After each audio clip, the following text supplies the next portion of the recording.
कौने स्थान पे माई के नाम आ जाए, उसे पवित्र से पावन चीज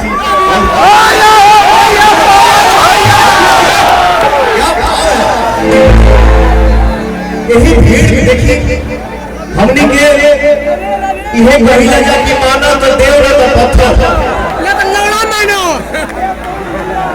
मानने की बात है।